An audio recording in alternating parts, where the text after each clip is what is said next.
Então eles não eram cristãos novos, eles eram cristãos veteranos. Além de serem cristãos veteranos, eram cristãos cansados. Mais uma vez, essa epístola brilha diante de nós, porque ela é extremamente focada em cristãos veteranos e cansados. Por quê? Porque ela é uma combinação maravilhosa. E graças a Deus você tem, agora sim, em português, bons materiais para o estudo da Epístola aos Hebreus. Ao final da reunião, se irmãos quiserem, posso recomendar alguns. Isso vai descortinar o sentido dessa epístola maravilhosa. Porque ela é uma composição, desculpe, uma composição literária única. O Espírito Santo compôs essa epístola assim: ensino, exortação, ensino, exortação, ensino, exortação, ensino, exortação. Acho que faltou um. Senhores, eu acho que merece um comentário com relação a ensino e exortação. Ele vai explicar isso melhor do que eu, mas eu queria comentar e testemunhar. Primeiro, o desejo meu, muitas décadas atrás, de ser monitor de cadeira e depois virar um auxiliar, não era estagiário, esqueci o nome agora, ajudante do professor, depois professor na escola de engenharia. Dei aula por 25 anos. E por que eu estou falando isso? Porque desde que eu montei a empresa, Dynamis, a gente sempre teve essa vocação de ensinar. E ensinar, mas ensinar é triste porque qual a motivação da pessoa de querer aprender? E ensinar no âmbito de uma empresa é mais difícil ainda porque a pessoa está lá para querer ganhar dinheiro. E às vezes também ganhar conhecimento. E hoje nós temos a academia para treinar o empreendedorismo técnico e eu vejo a dificuldade das pessoas de participarem do workshop, de fazerem perguntas. E aí quando a gente vai exortar, que na verdade é divertir, a pessoa não quer ser divertida. Mas isso para mim é fruto de uma questão de vida espiritual. A imaturidade ou a ausência da vida espiritual que faz que as pessoas não tenham essa vocação, né, de ouvir o Espírito Santo, de ter um novo nascimento, ter uma vida espiritual. Porque a vida espiritual é conduzida pelo Espírito Santo, que exorta, ensina e exorta, como o Bornelli estava falando. Vamos voltar. Ensino, exortação. São 5 vezes. As 5 passagens na Epístola aos Hebreus que são parentéticas. São passagens que o autor ministrou um ensino, então ele abre um parêntese e ministra uma exortação. Ele fecha o parêntese e continua o ensino. Totalmente didático. Ele não se perde. É uma linha única. Nós somos muito agradecidos pela vida de um servo do Senhor chamado Paulo, o apóstolo Paulo, certo? Quanta visão. Mas, irmãos, interessante Paulo é. Você já percebeu que é difícil acompanhá-lo algumas vezes? Eu preciso de muita atenção?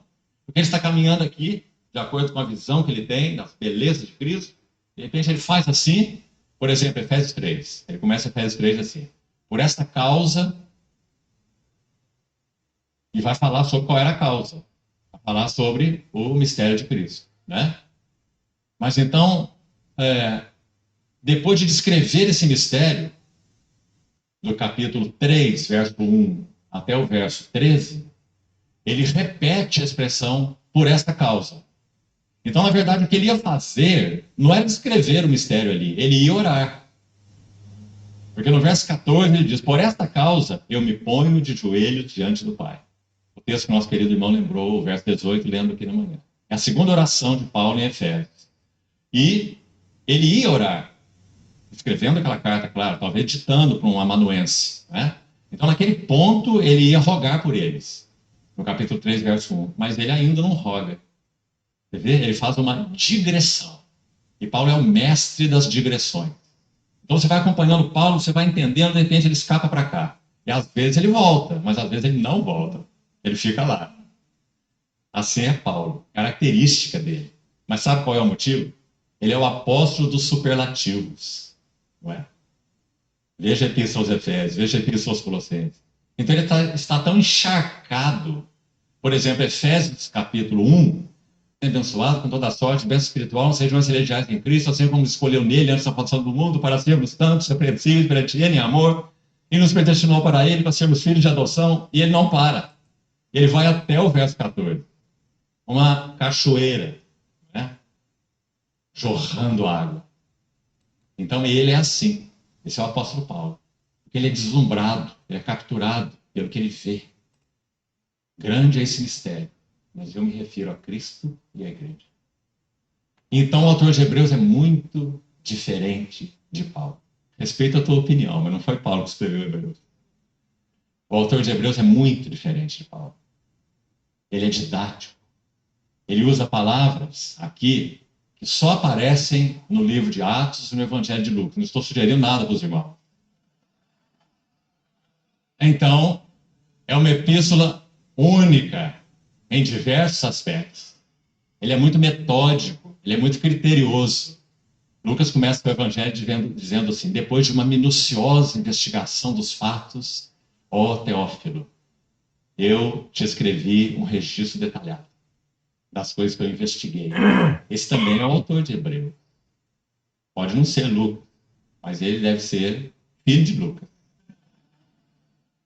Então, essa maravilhosa epístola, ela vai fazer uma combinação de ensino e exortação. E ensino e exortação, 5 vezes. E sabe o que acontece com as exortações? Nós estávamos falando que essa epístola foi escrita para cristãos veteranos, nós já vimos, capítulo 5, verso 11, e cansados. Porque o capítulo 12 vai dizer: restabelecei as vossas mãos descaídas. Fala de um boxeador no ringue, já está cansado de batalhar, de dar socos, e agora ele finalmente arrefeceu. Mãos descaídas e joelhos trôpegos. E fazei, então, caminhos retos para os vossos pés, para que não se extravie o que é manco, antes seja curado.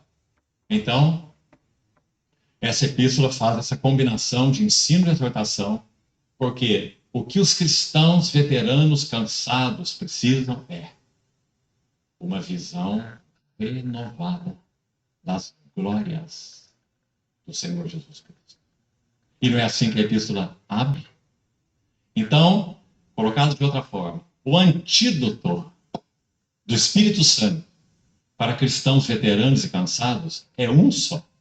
Não é, olha, mude de rumo, tente essa estratégia, tente essa maneira, acentue mais isso na sua vida e mais aquilo. Sim, disciplina é muito necessário, ontem falamos sobre isso, certo? Mas o que seria disciplina sem visão? O que seria disciplina sem paixão? O que seria disciplina sem estarmos sendo capturados pelas glórias do Senhor? Seria estoicismo apenas, não é? Os estoicos eram, e os seus descendentes ainda são até hoje, muito mais disciplinados do que a maioria de nós. No entanto, o que isso significa? Não é? Então, qual é o antídoto do Espírito Santo para cristãos veteranos, cansados? Tem mais características aí. Ao invés de estarem jornadeando na fé, eles estavam com o coração cheio de medo. Medo. Porque eles estavam sendo muito pressionados. O autor de Hebreus, no capítulo 10, vai dizer que desde que eles receberam o Evangelho, eles sustentaram grande luta e sofrimento. E eles foram coparticipantes no coração daqueles, inclusive, que tinham sido encarcerados por amor a Cristo. Capítulo 10, parte final, metade final. Então, sofreram espólio de seus bens, tendo ciência de possuírem um patrimônio superior e durável. Então, toda essa pressão externa estavam sendo